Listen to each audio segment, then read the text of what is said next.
একদিন আমাকে মনে পড়বে, কিন্তু সাহস করে ফোন দিতে পারবে না। লজ্জায় নিজেকে সংকরণ মনে করবে। আমাদের এত গল্প আর এত স্মৃতি আছে যে তুমি অন্য কারো মাঝে আমার ছায়া দেখবে, কিন্তু সেখানে আমাকে পাবে না। একটা আক্ষেপ জন্ম নেবে তোমার ভিতরে। রাত গভীর হলে আমার ফেসবুক অল ঘুরতে মন চাইবে। হয়তো সব বাধা ভেঙে মনের সাথে যুদ্ধ করে হলেও আমার প্রতিটি পোস্ট দেখবে, হাসবে, রাগ করবে। কিন্তু আমাকে সেই অনুভূতিটা কখনো তুমি বলতে পারবে না। এর চেয়ে বড় কষ্ট আর থাকতে পারে বলো? কোনো এক ভোরে কিংবা গভীর রাতে ঘুম ভেঙে ফোন চেক করে দেখবে আমার কোনো টেক আছে কি না। আমাকে না পেয়ে তোমার যে দীর্ঘশ্বাস জন্মাবে, মনে রাখবে সেটা তোমার প্রাপ্য ছিল।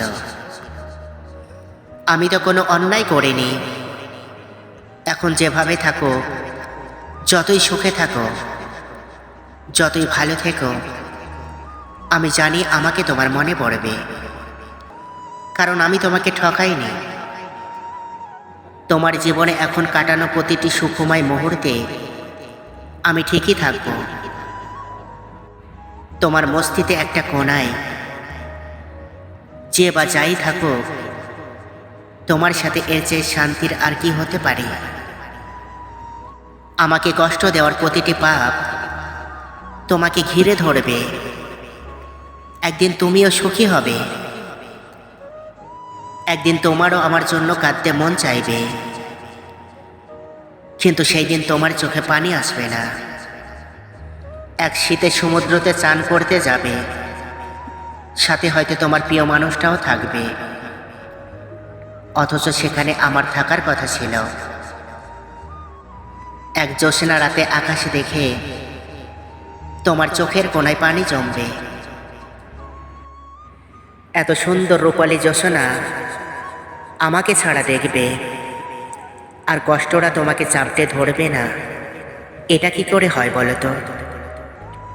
একদিন আমাকে দেখার জন্য আকুল হবে, রাস্তায় রাস্তায় খুঁজবে, কিন্তু আমাকে পাবে না। সেই দিন আঘাত লাগবে। সেই দিন বুঝবে তুমি কি অন্যায় করেছো আমার সাথে।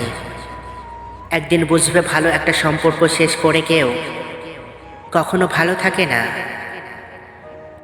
একদিন বুঝবে কথা দিয়ে কথা না রাখা এটা একটা বড় অন্যায়। সেই দিন চাইলেও নিজেকে আর ভালো রাখতে পারবে না।